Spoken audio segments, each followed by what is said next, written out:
Okay, now I'm pretty much done with this door, almost. Now what could I do? You know, I'm gonna leave these pins where they were when I got here. I could tap these all the way down, but then after years, it's hard to get these back up. I'm gonna leave it that way because I don't know if they're ever gonna want to take this down and repaint the door or whatever. Okay, so I got these down about where they were before. Not like that. This one could go down just a hair. Okay, so I'm gonna leave it just how I found it. And you know, this thing here, somebody must have poked the door handle right through the wall once upon a time. Could have. They got that. You could put a door bumper on the door. I might suggest that to them, but I'm looking at this, and lo and behold, what do I see? Here's the deadbolt. That goes into its strike plate. Hey, where is it? Look at that. You know, for more security, look at this. You've only got this latch holding it. Yes, it's got a key. It's got a key and everything. The deadbolt's of no use because there's no strike plate. You want to learn how to do that? Well, stick around and I'll show you.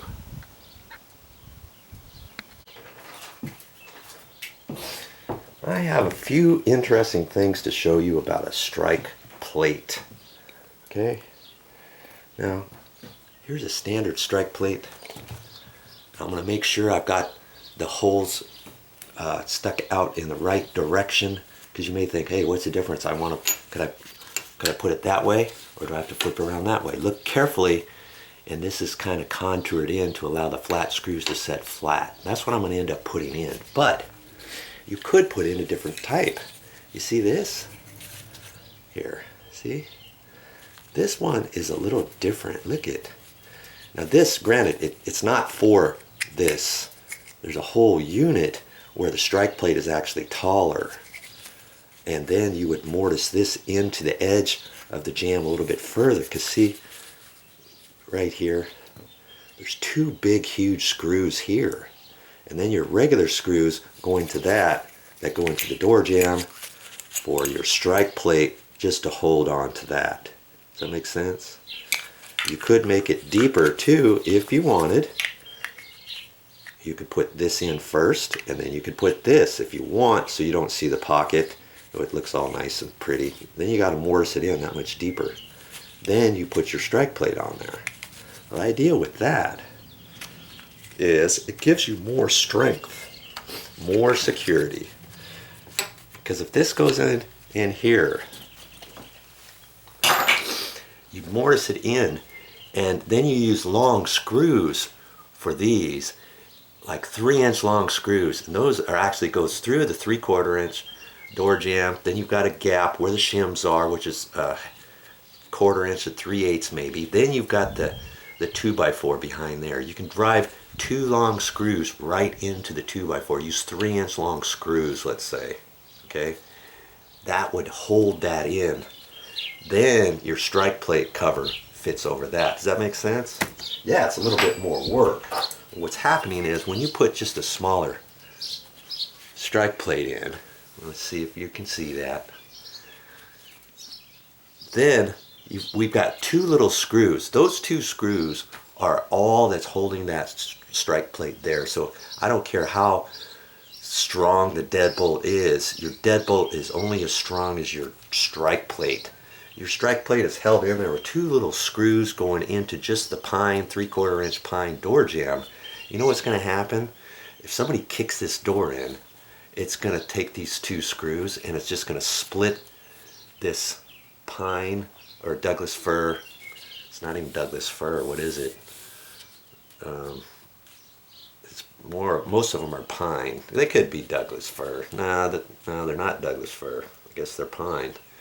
Or they're in even MDF, which is even more, not as strong, I don't think. It could be, but that could split out too. Or the little screws could bend out of it. This could just break off. You know what I mean? So there's your choices. And I talked to the owner, and she told me she said, hey, for the sake of it, let's just put this in. She's not really concerned too much about security. I mean, she is, but I gave her the option, and she could put in that other one later on if she feels like it. There's a key down here, there's a key here. Now what you could do too is take longer screws, you know, 2-inch, 2.5-inch, or even 3-inch, and run those in there. But what you get, you risk going right into the edge of the 2x4, between the 2x4 and the sheetrock. You know what I mean? You'd have to put those in at an angle. You could even take this strike here and run longer screws into there at a slight angle, run those into the 2x4. So that would give you added strength. So now you'd have 4 long screws going into the 2x4. That would be better than nothing, right? Now there's a few tips for you, but for now, I'm going to use this strike plate. I'll show you how to do that right now. The first thing I want to do is see how much slop I have on this strike plate. I can hold that out. I don't actually have to hold it out, but I can put that on there. And from top to bottom, you know, I got lots of slop. And see, from the side, I got just a little bit, maybe 1/8 of an inch, almost. So when I mortise this in, I want to get a happy medium. I don't want to do it too tight where I've got to shave off the edge. Worst case scenario, if I shave it, I have to use my drill bit, right? But I'm hoping to get it about right in there so that the deadbolt latch doesn't hit anything, okay? So what I need to do is hold that up there and figure I need to go just a little bit further than that. Or actually, you know, if I just match it up, this strike plate happens to be the very same size as the side latch there, which is a good thing, right?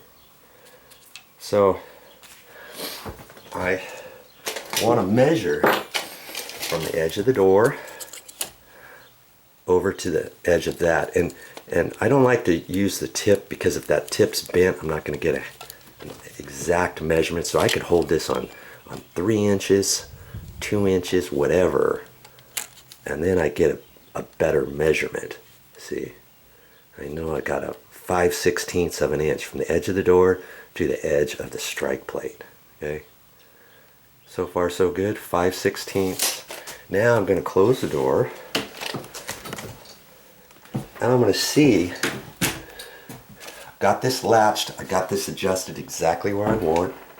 And now what I want to do is look and see the edge of the door. Is the edge of the door flush with the edge of the door jamb?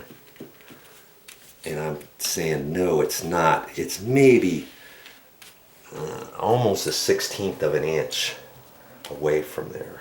Okay, that's important to know, because I'm going to measure off the edge of the door jamb over. Before I do that, I'm going to hold this over like that, okay? And then I can look at that and see where the center of that is. That's kind of what I do. I just put a mark there on the jamb, and I'm putting it on the center of the latch. Okay. Now I can come over here and see. Let's see what we're gonna do now. Let's see where my mark is. There's my mark right there. Okay, so that is the center of that strike plate, right? And I know from the edge over is 5/16 plus just a little bit. Okay, so I'm going to hold it on there. Let's see if you can see that. Yeah, you can see that. Okay, I'm going to hold that right on 4, let's say. And I'm going to go over just a hair more than 5/16, almost 3/8. Okay, right there. And I can go down here and mark 3/8. Okay. Now I can grab my strike plate. See, and I'm going to hold the strike plate up there, right in line with that. Oh, oh, I almost thought that was the top, so you got to be careful. See, I almost screwed up there. Okay, so I got to go up this way. That's the center. I don't need that bottom mark, silly boy. Okay, so now I can eyeball the center of that, right? Where the center of that line is to the center of this. And if you want, you could measure that. I'm gonna eyeball that right there. Okay. Well, that line is gonna line up with that line. Okay. Like that. I'm gonna line up those outside edges. Now, how am I gonna mark that? I need to get this really good. Okay. So I'm not gonna use my pencil. I'm gonna use my sheetrock knife. Okay, so I'm gonna have to hold that up there. Now I'm gonna just mark it. Just using this as a marking tool, okay? Be careful. Careful not to move it. Oops. Okay, now I'm gonna mark the bottom. I don't have to gouge it in or anything. Be real careful here. I can score it on the side, like that. Now this is the tricky part. Lefty. Score that right there. Ooh, looks like I went just a hair too far over. Right there, like that. Okay. Now I can see that. Now I can score that a little bit further. And these are going with the wood grain, okay? So I can go a little bit deeper. Just want to be careful because I don't want to go too far. I just want to start it first. A little bit. Don't try to get all the way down in one go. And once I get my edge, now I can go a little further. Use a sharp knife for this. I'm going to even mark this a little bit more. You don't have to do this too much because I'm going to cut this out with a nice sharp chisel. Okay. There. That's exactly where I need to go. And I can double check that. Open and close the door a little bit. Last thing, you know, I did that one time. I get the mark and I forgot about it. And when I held this up here, I put that to the top edge. And I went down. I thought, son of a gun. By Joe, I just screwed up. So you want to make sure you think about your project, okay? Before you start cutting and notching.